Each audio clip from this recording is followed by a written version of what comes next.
Hey, Shalom. Before I start, I want to give all praises, all honor, and all glory unto Yahweh, Bahashim Yahushai, Bahashim Kakodash, and I want to give a double honors to the apostles of Great Millstone, and peace and mercy to the elect throughout the four corners of the earth who are pushing and teaching His word in truth and in sincerity. This is going to be, basically inspired by shit, man. Once again, that movie, Leave the World Behind. Because the conspiracist, doomsday prepper that's in that movie, he had made a statement in the movie, and it said, we've made a lot of, when he says we, he's talking about America. And so he says, we've made a lot of enemies throughout the world. Maybe some of them banded together. And that movie, it's kind of, as if they took a lot of what the prophets say, and they just put it in a movie. Because it is a true and prophetic statement, and it will come to pass that these nations, who so many people in America think are weak and such things, because because your average U.S. citizen is still under the belief that the U.S. is untouchable. It's untouchable. It's the greatest military in the world. Blah blah blah blah blah. This and that. But yet, half the military is women and moes. Ho. Yep, moes. All right. And I have to separate it like that so it's not caught on the algorithm. But yeah, man, this place's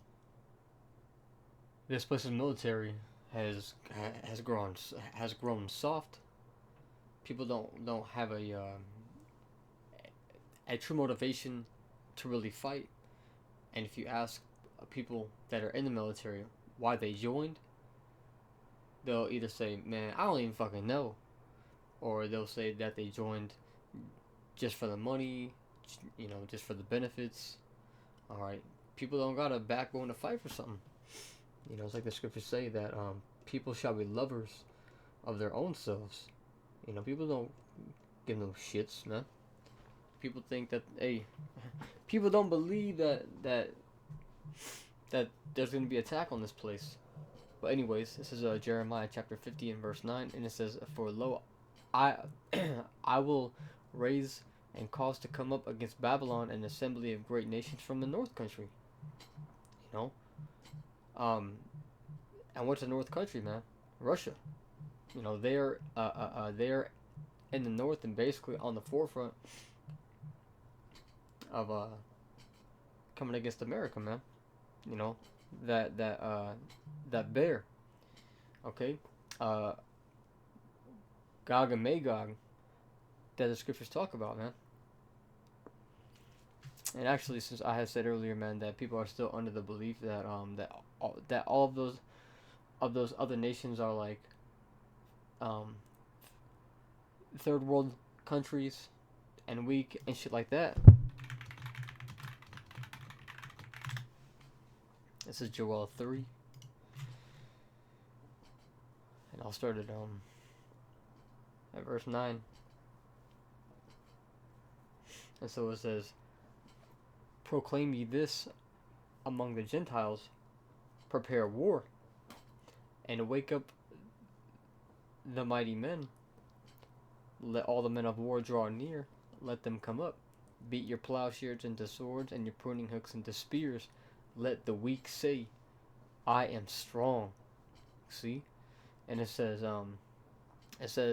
assemble yourselves. And if you get that word for a symbol.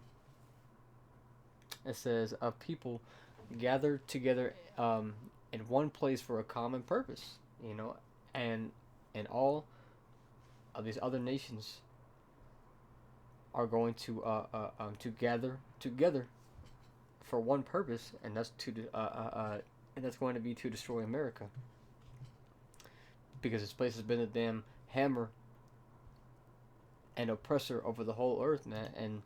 And even these other nations are getting tired of it. It says, "Assemble yourselves and come, all ye heathen, and gather yourselves together round about. Thither cause thy mighty ones to come down, O Lord." All right. This is back in Jeremiah 50:9, and it says, "For lo, I will raise and cause to come up against Babylon an assembly of great nations from the north country, and they shall set themselves in array against her." So this place is going to be surrounded. It says, "From thence she shall be taken, their arrows shall be as of a mighty expert man, none shall return in vain." And so the arrows are actually talking about the missiles. Alright. And then,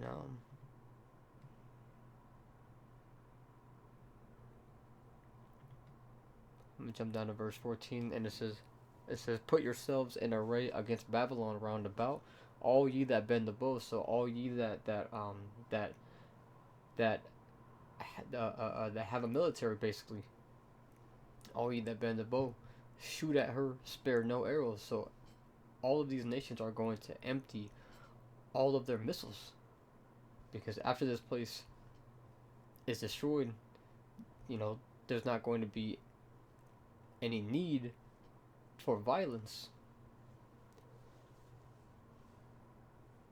because other scriptures talk about how the nations shall not learn war anymore, because the New Jerusalem is going to be established.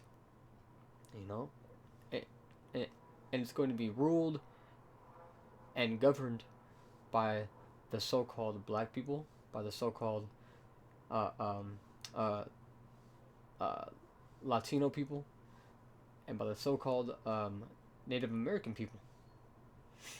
All right, who are the afflicted, the oppressed, on the bottom currently, but our people are on the uprise.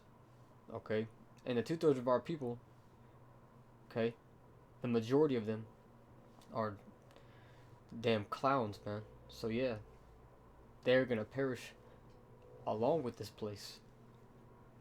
But the 1/3 and the elect that is within the 1/3, okay, which are the 144,000, are basically going to be the kings, being joint heirs with the Yahushai, who are going to rule and govern the world.